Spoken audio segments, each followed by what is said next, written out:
Hello there, coming to you live from the capital Jakarta, Indonesia. This is the journal of the 43rd ASEAN Summit and its related summits here in the capital. I'm Rahmat Idris. And I'm Audrey Toyo, and it's great to be with you here again today with more updates on the 43rd ASEAN Summit. Today we have many bilateral meetings with the partner countries as well as ASEAN member countries. And coming up soon, right now they're having a break, Rahmat, but there's going to be the East Asia Summit that is going to commence at 1 p.m. Western Indonesia time. And more importantly, the summit of ASEAN with some of the most notable counterparts, meaning that we have ASEAN Plus 3, ASEAN Plus, the US VP Kamala Harris is here in Jakarta. And then at the end of the day, the ASEAN and Canada with Prime Minister Justin Trudeau is also here to attend the summit.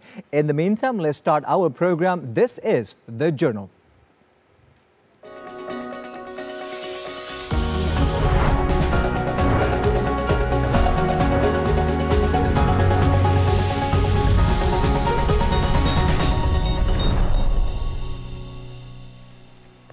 And for our program today, it's not going to be just the two of us, me and Audrey. We are joined by our esteemed researcher from CSIS, Wafa Karisma. Wafa, thank you again for joining us.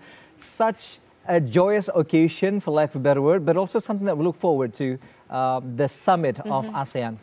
Thank you for joining us. Yeah, it's a pleasure to be here. I think it's a really important day. Yesterday we have all the big leaders of ASEAN coming in. Today we met with some of our biggest partners, with the plus ones with China, Japan, Korea, and US as well.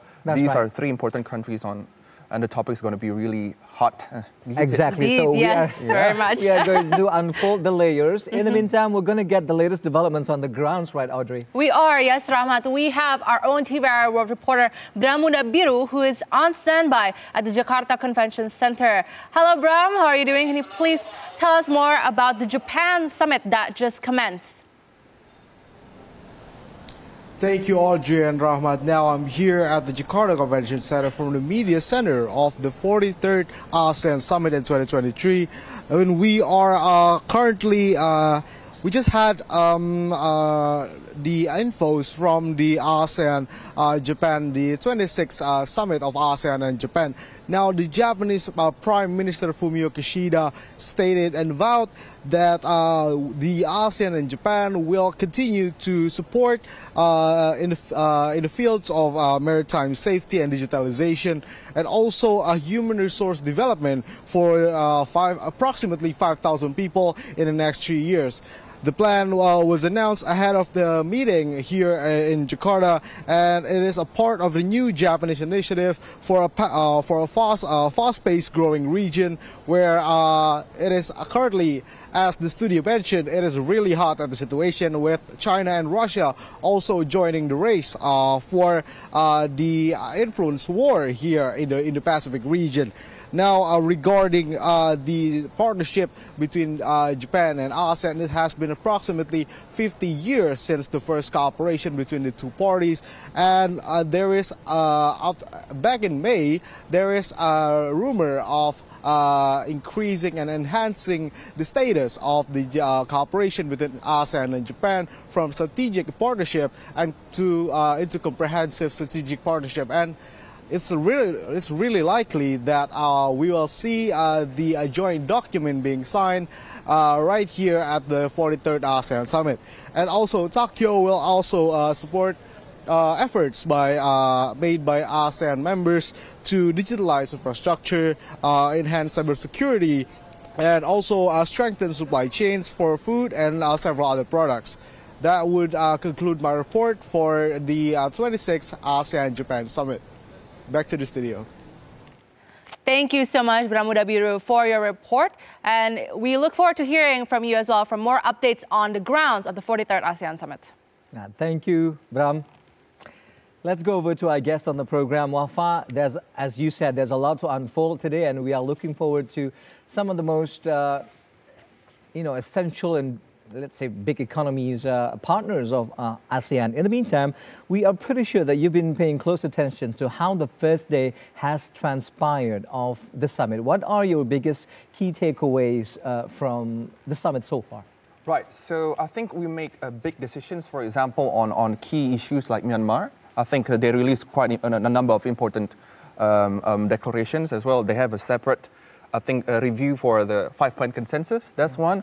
A decision on the Troika, decision on the Philippines to be a chair in 2026. That's notable development. In lieu of Myanmar. In lieu of Myanmar, right? Because there's all sorts of words talking about we don't want to be the whole agenda of ASEAN. We don't want to be sabotaged by just this very issue alone. So that's one big development. Of course, there's a number of declarations. We heard about the ASEAN Concord 4. Yeah. That was the vision that was declared about how ASEAN is going to move forward. Yeah, ASEAN Vision 2024. Exactly. 2045. 2045. So, and a lot of other numbers of declarations. We're hearing about also ASEAN Secretariat is going to change name to ASEAN headquarters. So I think that's probably some of the information that I heard from the field as well. So a number of declarations between the ASEAN leaders. Right. Wow. Nomenclatures and progress on several things, right, Audrey? Yes, that's true. I mean, and do you see that from the recent developments from the first day? Do you think that it's already? Does it have a positive tone towards the outlook of the summit? Right. So the positive tone, I think, for some issues like Myanmar, I think that the minimum expectation has been met for me, because there is recognition about the complex situation on the ground, and the status quo decisions are maintained. For example, non-invitation for the political appointee from the Myanmar, and of course we recognize the violence is also and also trying to create a more sustainable framework for the next year as well. So that's a good positive outlook. In other, of course, declarations. Of course, I'm not an economist, so but there's a lot of what we call the lowest common denominators in ASEAN. A lot of frameworks that was declared the negotiations for the digital economy framework agreement. Exactly, something about DEFA. About I heard something about, of course, childcare, women. So a lot of declarations, that human rights dialogue declaration as well. So that makes up the grand vision of what we want to see ASEAN going forward about the epicenter of growth. Yeah. However, on that note, Wafa, I'd like to also highlight some of the statements that have been made by our closest neighbors, notably from Anwar Ibrahim on behalf of Malaysia. The Prime Minister said we need to take more concrete and just viable actions towards Myanmar. We cannot just go by the 5-point consensus that have so far been neglected by them. And that was also echoed by Prime Minister Lee Hsien Loong of Singapore, saying that we can't just sit and see how it's transpired, how the brutality is endless in Myanmar. So on the other side, there's this big umbrella of non-interference policy within ASEAN. So how do you think all of these statements coming from head of governments and head of states of ASEAN members can truly be translated and manifested into stronger actions on behalf of ASEAN to Myanmar, particularly the junta? Right. So I think it's still a bit difficult. The situation is complex. I think I heard from a lot of the stakeholders, or at least colleagues from Myanmar,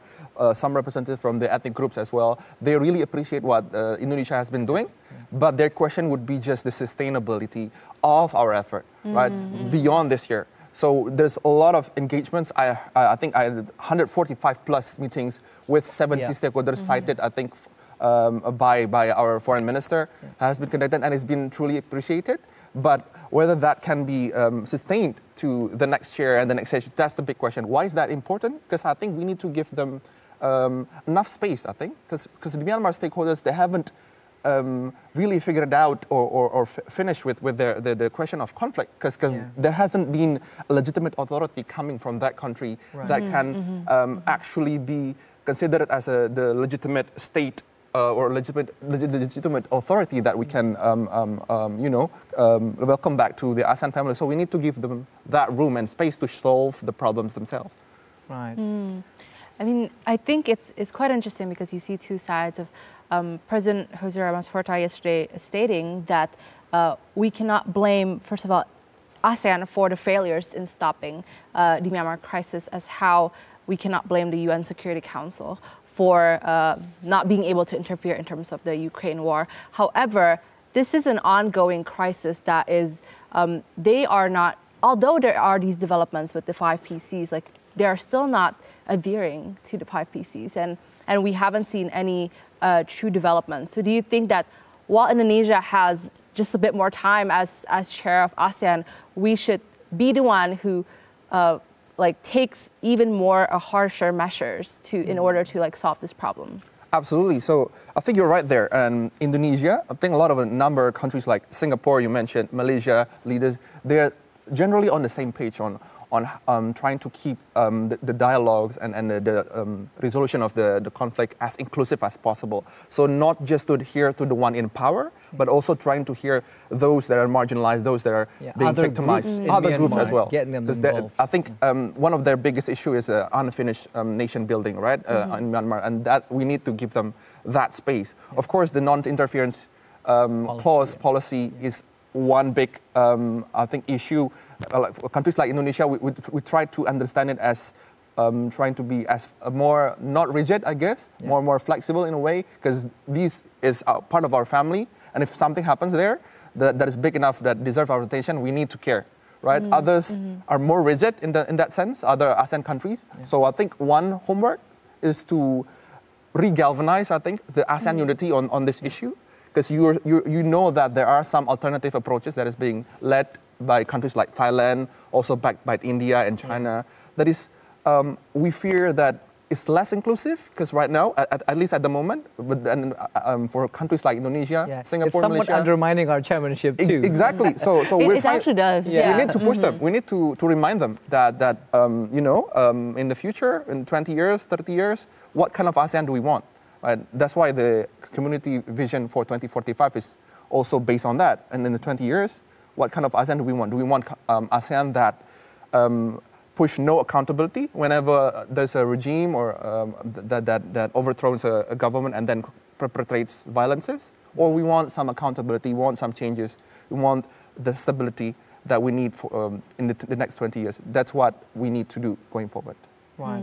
Well, we spoke to a number of international relations analysts in the past couple of days, Wafa, and many of them suggest against the rotating special envoy. They're saying that these very short terms that they are stationed in Myanmar and establishing dialogues will just goes into null again when they are replaced by another special envoy, which basically had to start from zero again to establish these communications, not only with the junta, but other stakeholders in Myanmar. So there should be some sort of a permanent, or in a way, they can continue on from what has been established by the previous special envoy. And that is on one note. On another one, yesterday, in front of the members of journalists, our Minister Retno Marsudi said that we're going to come up with this so-called troika mechanism. Would you shed a light on that, please? Right. So the troika mechanism, as far as I understand, it would be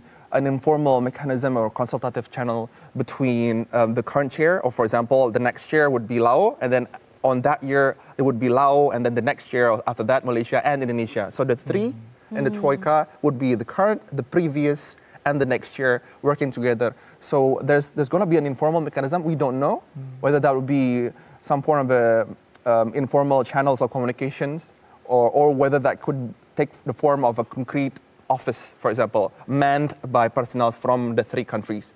So that would be the ideal one. With resource pooling and everything, so to ensure sustainability. Because at the end of the day, the ones that will be working with, engaging, would be also the staff at the middle levels, and it would be ideal to have some continuity on the offices, right? Because otherwise, if it's just the leaders or just the ministers, when they rotate, that will rotate, and then of course they have other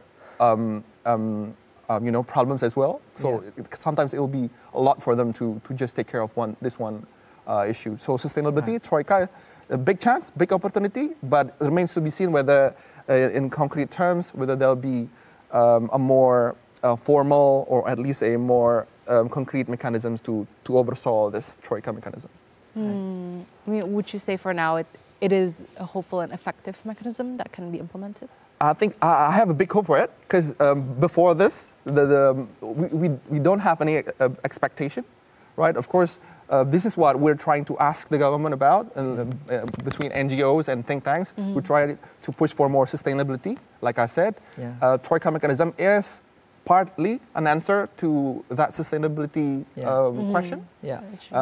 And that has been, at least the good point is that has been agreed by the other ASEAN countries, has been sponsored by the others. So my sense is that the ones that are sponsoring, the others would also pull in, for example, resources and thoughts, not just the three. But of course, this is a big step.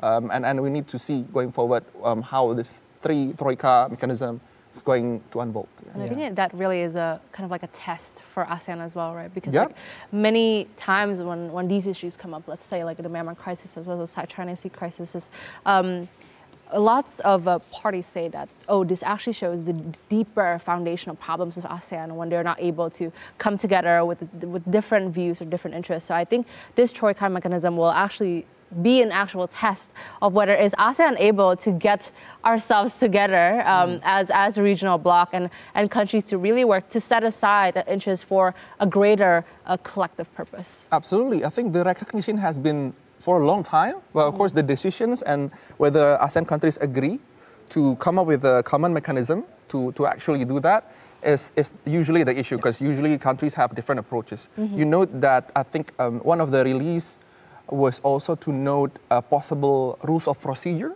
about whenever there's a crisis. Of course, the adjective or the verb that they use is just ASEAN notes. So notes usually entails still in review, or at least that it's been raised but it's not agreed upon. But at least the concern, or at least it is being raised.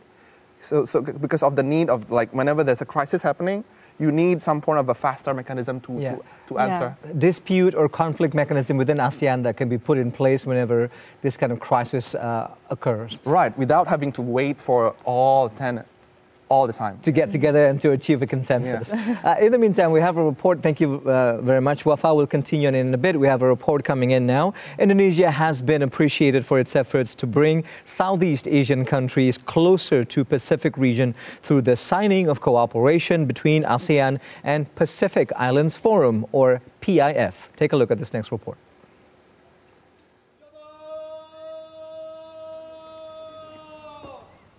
Cooperation between Secretariat of both regional organizations were discussed by Indonesian President Joko Widodo and Prime Minister of Cook Island Mark Brown at Merdeka Palace in Jakarta on Monday. Foreign Affairs Minister Retno Marsudi said that Prime Minister of Cook Island Mark Brown congratulated Indonesia and expressed appreciation to Indonesia for becoming key driver to bring ASEAN closer with the Pacific. Minister Retno said both leaders welcomed the signing of cooperation between ASEAN Secretariat and PIF Secretariat, which took place a day before the start of the 43rd ASEAN Summit in Jakarta on Tuesday to Thursday this week. Prime Minister Cook Island Mark Brown was invited to the 43rd ASEAN Summit in his capacity as chair of Pacific Island Forum, or PIF. Prime Minister Mark Brown emphasized cooperation with partner countries is a priority during his PIF chairmanship.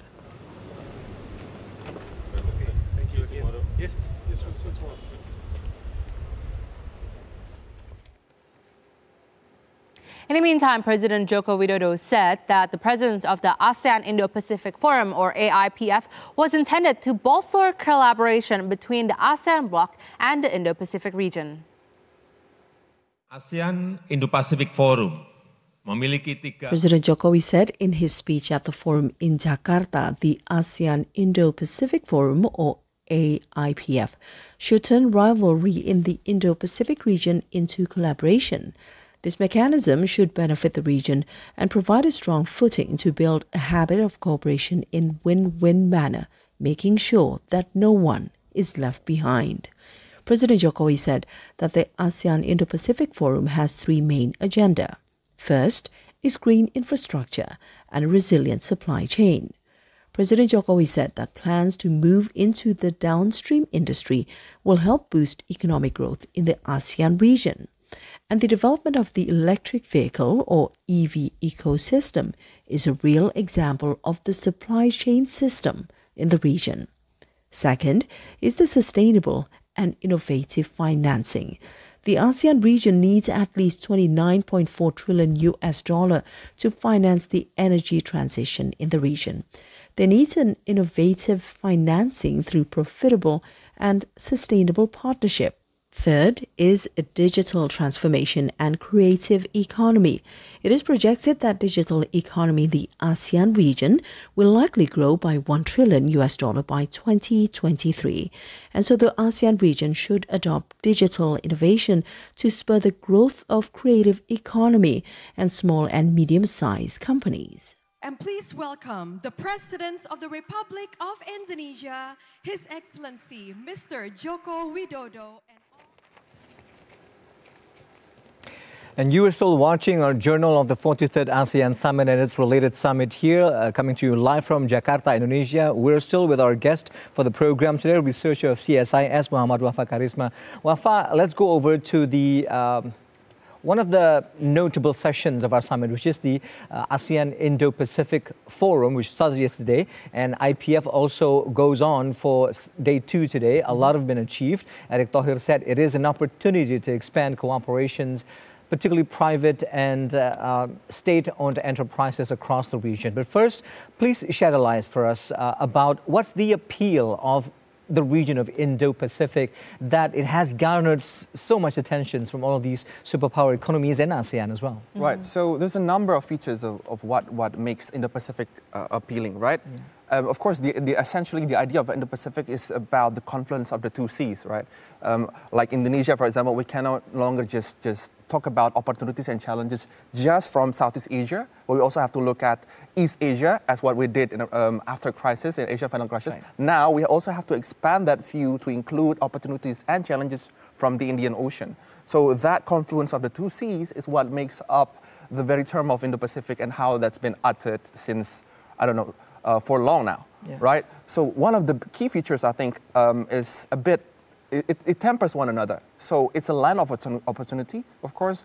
There's countries who produce minerals, all the most important critical minerals in the world. Indonesia, China, also countries... The vein of these riches. The vein of the, also countries who produce all the semiconductors, the chips, also countries who produce all the vehicles, the biggest markets, the fastest growing economies, Vietnam, Indonesia, the beacon of, I think, during COVID, I guess, right? It's, I think President Joko Widodo himself mentioned how this region continues to grow even after the pandemic, right?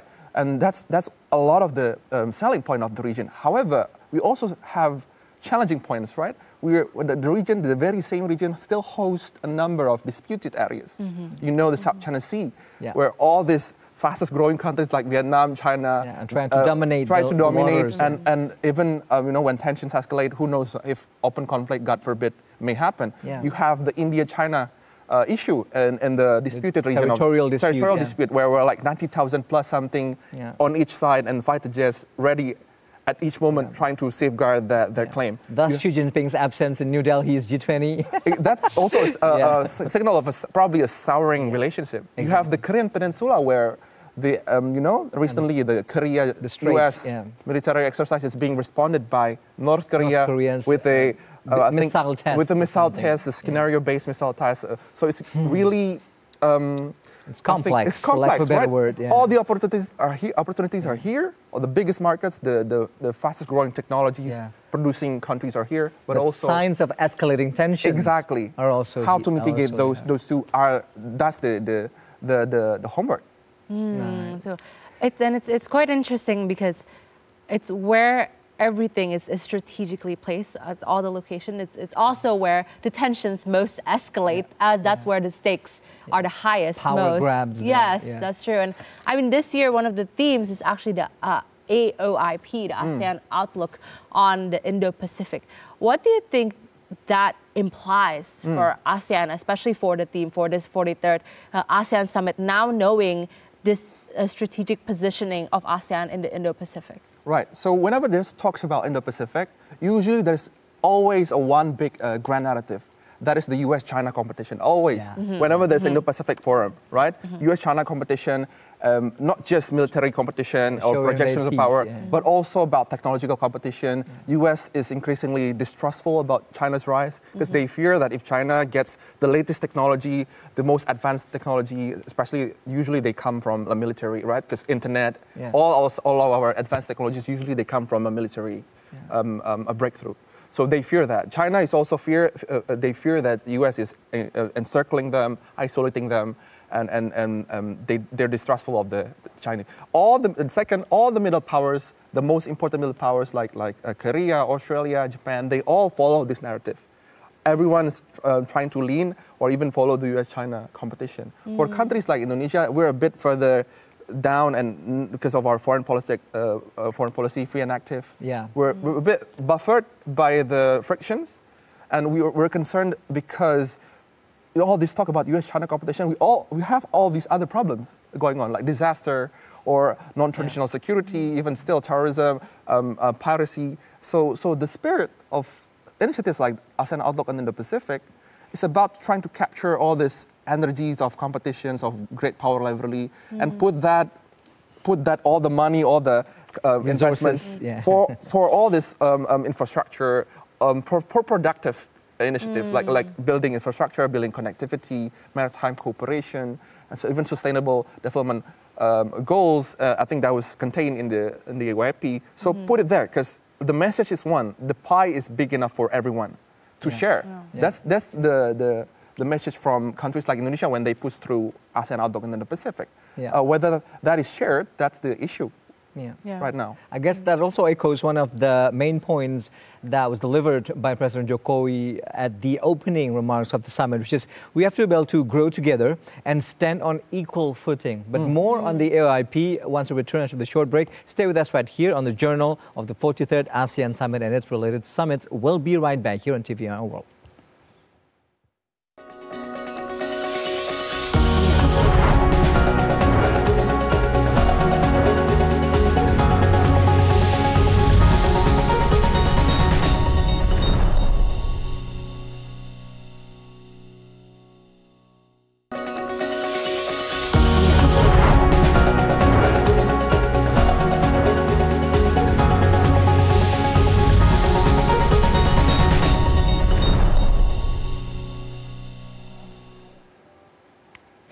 Hello and welcome to the 43rd ASEAN Summit, still in dialogue. Very interesting. We still have our guest, Wafa Karisma, a researcher from CSIS. Before this, we were discussing about the ASEAN outlook on Indo-Pacific, Wafa, and how President Joko Widodo has a very optimistic view on that. What I'm curious about, because you mentioned before that the purpose of having this outlook is to take all these great rivalries and put them into hopefully some kind of collaboration or cooperation between these many parties in the Indo-Pacific region. Do you think it's possible? Now, I think that's going to be really difficult, right? So increasingly, of course, I feel for our government as well, because the positive outlook that Indonesia is trying to share and trying to galvanize the other countries to share with them, it's increasingly difficult.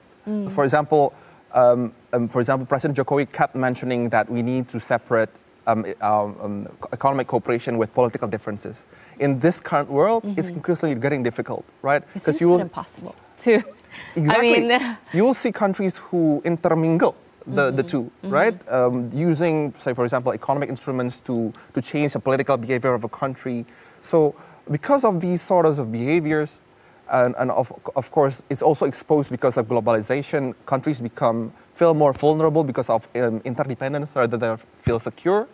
So countries are becoming, because of course the mood right now is also a lack of trust between countries. They fear that their closest partner, for example, we have a big giant neighbor in the form of China who dominating all sorts of markets, right? There are countries who have political differences with them, who are increasingly feeling that they're exposed with that dependence on China, and they're trying to feel, and their way to feel more secure is to form coalitions of like-minded countries. That's the trend right now. So that's why you're seeing all these unilaterals. You're seeing the trends of friendshoring, of trying to diversify their supply chain and to put more investment, to put more direction of supply chains with like-minded countries, with friends, because their concern is the sustainability of these supply chains, the sustainability of their relations compared to the cost effectiveness of their trades. So you will see probably in the next 10 or 20 years, countries will be, or probably not Indonesia, but other countries, they'll put their money where the money will be secure and in the long term, not just for now, not just where the money will return to them in the short term, but on the long term, because of things like political stability, things like geopolitical stability and their relations with them. So that's one thing that Indonesia right now at the moment, I feel like increasingly, getting lonely probably with this all positive outlook. And that's my critic as well for the probably ASEAN Indo-Pacific Forum. Like I said to you, it looks really pretty and grand. And on paper, on paper, least, yes, right. So I'm not sure if all the ASEAN countries can afford to share the same positive sentiment. You're seeing Philippines and China getting increasingly heated in the South China Sea. Singapore, probably Malaysia share the same concern. Indonesia is quite lucky. We're buffered by, like, for example, Singapore and Malaysia. All the dynamics in South China Sea, they don't really directly impact us. So we have the room to feel all right. But I fear that the other countries, it might not be business as usual for them, right? So that's why, of course, I still put a positive outlook whether this forum can have an impact in the long term to draw in all the money, to draw in all the projects in the hope that they'll just concentrate on these projects instead of their rivalry. But we'll have to see. Right. Because so far what's been known about the Indo-Pacific regions is competitions and dominations, and as you mentioned, rivalries. And our Minister of Foreign Affairs, Dr. Masudi, said that's where our AOIP comes in, the ASEAN Indo-Pacific ASEAN outlook on Indo-Pacific, meaning that we'd like to turn these competitions and dominations into cooperations. And that was a question from Audrey, is it even realistic to hope so? And you said it might not be as pretty as it is on the picture, or rather on the paper, or maybe on the screen. But how do we go from here in terms of making sure that ASEAN centrality plays, again, a central role in shaping the future of Indo-Pacific? Right. So to have a centrality, you need to be relevant, right? And to be relevant, that's also a question for ASEAN right now. Exactly. The prominence and the relevance of ASEAN. To be relevant, you need to, for example, for Indonesia as chair, it's not just relevant for our own people, because that's what Indonesia is trying to do on the global stage. But also on the global stage, right? So it has to be relevant for our people, for example, on the stage when we talk about ASEAN summits. What do they feel about it? What sort of direct impacts that they felt? But also outside, the people of Myanmar is also part of ASEAN people. The people of the Philippines, the people of, for example, the Vietnam, they have different concerns. And if ASEAN wants to be central, if ASEAN wants, in a sense, wants to be, has the appeal, so that, for example, President Biden will come and will think that this is a primary forum to deal with all sorts of problems, then we need to be relevant. And to be relevant, we need to put up solutions for these problems,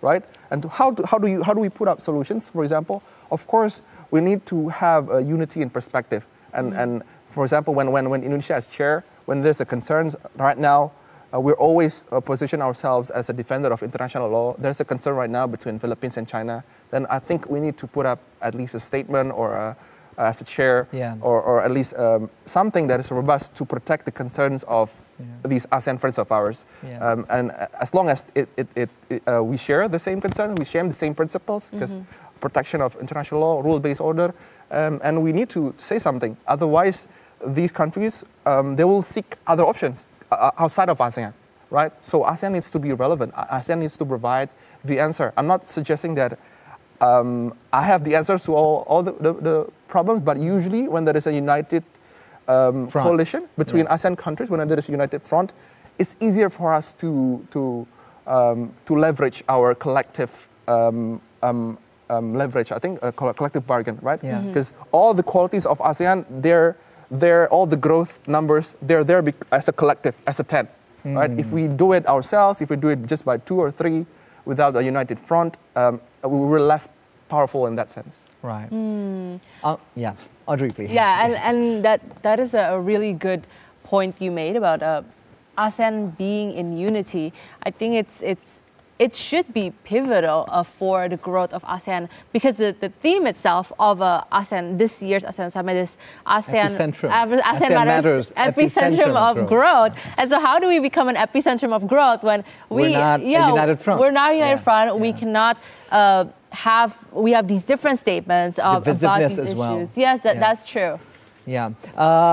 On that note, Wafa, you mentioned briefly the absence of the leader of the U.S., Joe Biden, who is interestingly able to join the G20 summit in Delhi a couple of days after a summit here, and then flying over somewhere to the region of Southeast Asia, to Vietnam. And that brings up the questions of many analysts out there, whether or not the U.S. still have the same level of commitments towards ASEAN. We know that we are all the more happy to have the VP Kamala Harris joining us here in Jakarta. As a matter of fact, in a couple of hours, we're just about 100 meters in proximity with her. She's just going to be crossing the streets right in front of us here.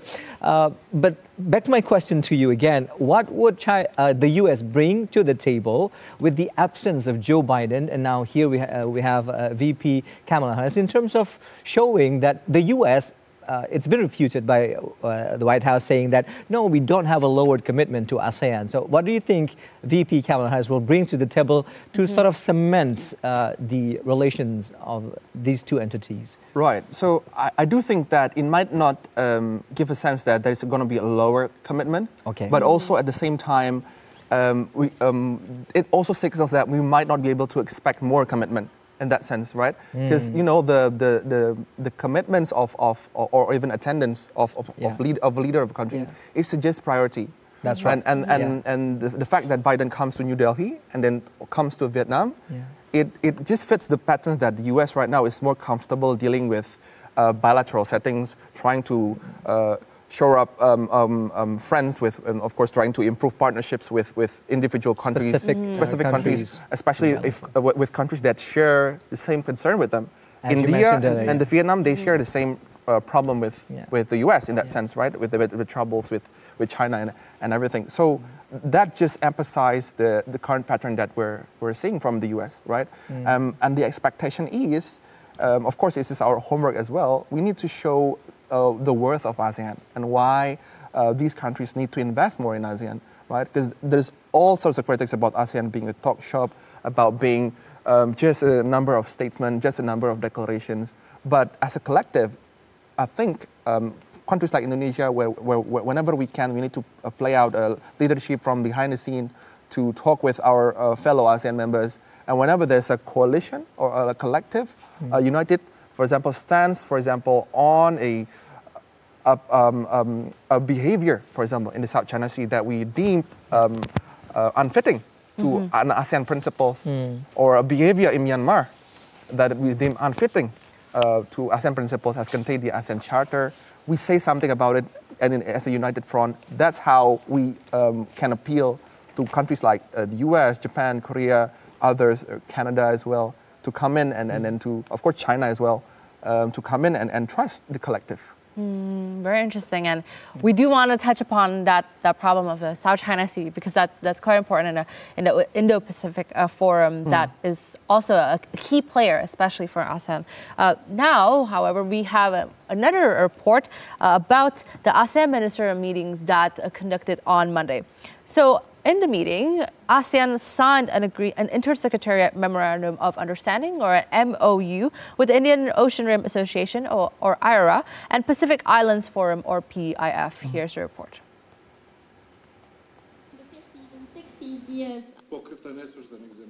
The MOU consists of agreements to strengthen inter-secretariat concrete cooperation, among others in connectivity and also in the fields of maritime. Foreign Minister Retno Marsudi in her welcoming speech stated, cooperation is very significant in strengthening ties between ASEAN and countries in the Indian and Pacific Oceans. Indian and Pacific Ocean countries are part and parcel of the Indo-Pacific region. We share the same backyard. Whatever happens in the region will affect us all together. Minister Retno added, ASEAN and countries in the Indian and Pacific Ocean must work together in maintaining peace, stability, and prosperity in the region. Indo-Pacific must not become a stage for major power rivalries or potential hotspot for conflicts that occur in other regions, she added.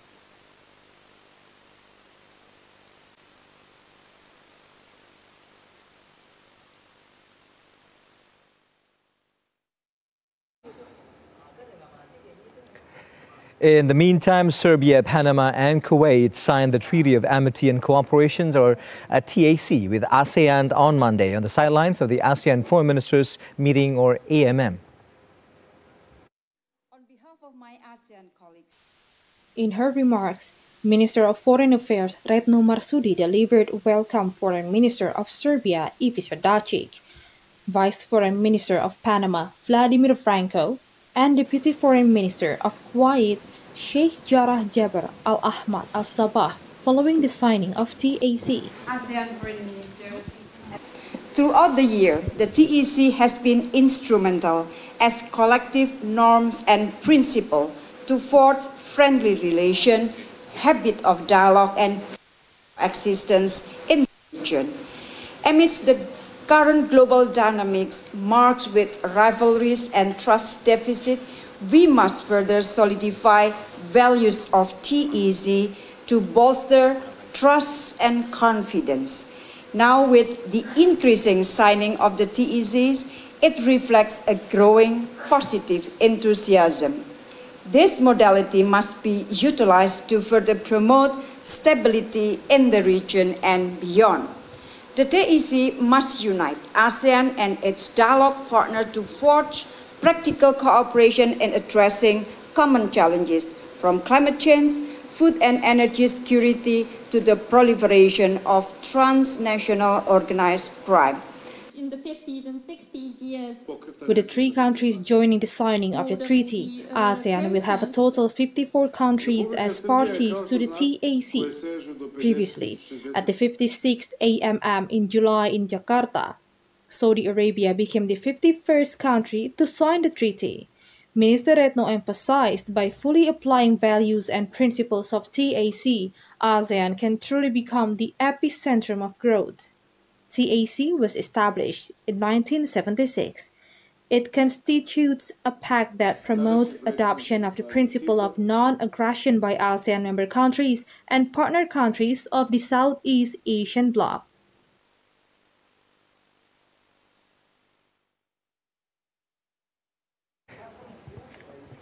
And you're still watching our journal of the 43rd ASEAN Summit and its related summits here, live from the capital, Jakarta. And we're still with our guest for the program from CSIS, researcher Wafa. Wafa, just for the previous report, our minister mentions the significance of the so-called TAC, the Treaty of Amity and Cooperation. It has been formed for many, many years since the establishment of ASEAN. And now more and more countries have joined in, hand in hand with the ASEAN and TAC. So how do you concur with our minister on the importance of TAC to sort of dampen down the geopolitical tensions and also just to fill the gaps in the lack of trust and build confidence among these countries?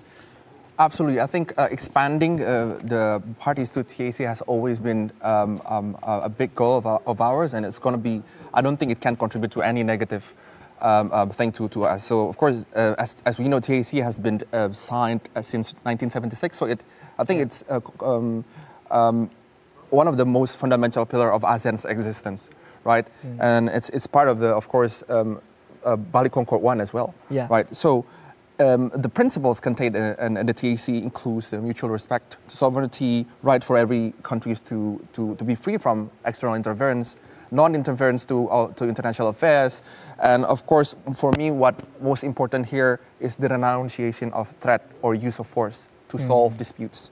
And of course, effective cooperations and everything. So this is a principle that is being safeguarded by ASEAN. Whenever there's a country who wants to apply as a dialogue partner for ASEAN, one of the first requirements is for them to sign the TEC first. Because they have to promise, at least commit, that they will not use or threaten the use of force to solve the dispute with ASEAN countries. That's why it's really important for our existence. Of course, expanding it with more countries will always be a plus point. Of course, TEC provides all sorts of potential. Because I can't remember the exact name, but there's a dispute mechanism as well in the TEC. But in a sense, the weakness in a sense of that dispute mechanism is that it can only be triggered if all the disputing countries agree. So long as one or two or three agree on the mechanism. On the mechanism. Wow. If one doesn't want to do it, then it's not going to be enacted. Yeah. So far, it hasn't been enacted, not even once, right? Right. So it hasn't been chosen as an option. Yeah, and knock on wood, we don't want it to be enacted in any way, right? Right. Just in order to achieve this peace and stability that has been the sole objective of ASEAN. Exactly, but the spirit remains true. So especially the renunciation of force and of course respect to sovereignty and everything. Yeah. Right. And speaking about the TAC, it's been 2 decades since China's accession to the TAC in Southeast Asia, which is quite interesting because, as you mentioned before, Rahmat, that from the statement of Prime Minister Li Qiang yesterday from China, some of the aspects that he mentioned is how now China being here, there must be focuses on peaceful cooperation and non-interference and stability in the region. And I think those are quite interesting, especially now of how we go into a situation where in the South China Sea, it seems like that is not the case. It does not, and unfortunately, it does not reflect some of the statements that he addressed, or the ones that are in the TAC. And although China has signed the TAC, we can see that some of the actions that have been taken in this South China Sea dispute seems like they are not totally adhering the to it. opposite of the TAC that they've signed. The complete opposite of it. Right. Of course, one of my critic is, of course, whenever I talk with Chinese friends as well. Yeah. China is still learning as a big power, right? It's still a relatively new, great power, new hegemon. So some of its impulses, some of its immediate impulses, whenever it's being threatened, whenever it's being criticized, is to use force. Is a reactive impulses. Reactive impulses, right? So if you expect a great power to hold a more ground, a more benevolent nature, and a more, I think, patient in that sense, great powers.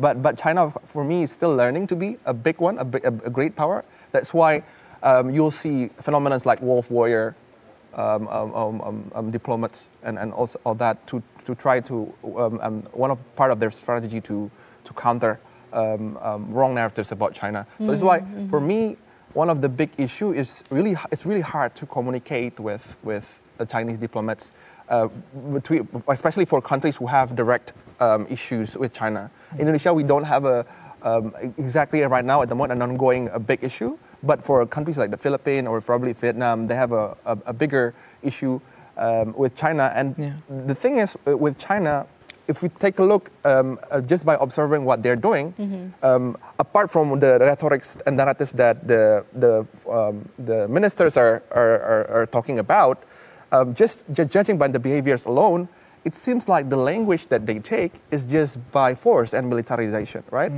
Of course, as ASEAN, we want to use a different language. We want to use the language of international law. We want to use the language of dialogue. We want to use the language of international mechanisms. But the thing is, they usually, their officials are usually distrustful with the current mechanisms. That's why they don't trust the result of the tribunal that the Philippines won. Because usually, whenever we talk about with Chinese counterparts, usually they're distrustful about who mans these international tribunals. So there's a big distrust about the Western powers, the Western officials, the Western educated or even probably personals that man all this international law mechanisms. That's why they're, of course, they're distrustful about this mechanism, which is hard for us because we're running out of language to talk to use with them. Otherwise, what the Philippines does, like what the Philippines is doing, they're trying to simply increase their capacity in the military sense, because we lack the language or other fora to convey their concerns with the Chinese. Right. Well, there seems to be not enough time to pick your brain, Wafa. However, we almost come to the end of our conversations on the program today. Just one last note we'd like to get from you. We have dozens of meetings in the agenda of the 3 or maybe 4-day summit here in Jakarta. However, from your overall analysis, what do we expect? How can we hope for some of the most significant and impactful outcomes from the summit? Right, so I think that they have signed a number of relevant frameworks and agreements. But of course, frameworks and agreements, they will need to be transformed into a plan of actions, and then that would transform into work plans. So for a number of those agreed agreements, we will have to see how they will be implemented. But of course, it's a relatively, for me, as a last remark, it's relatively short.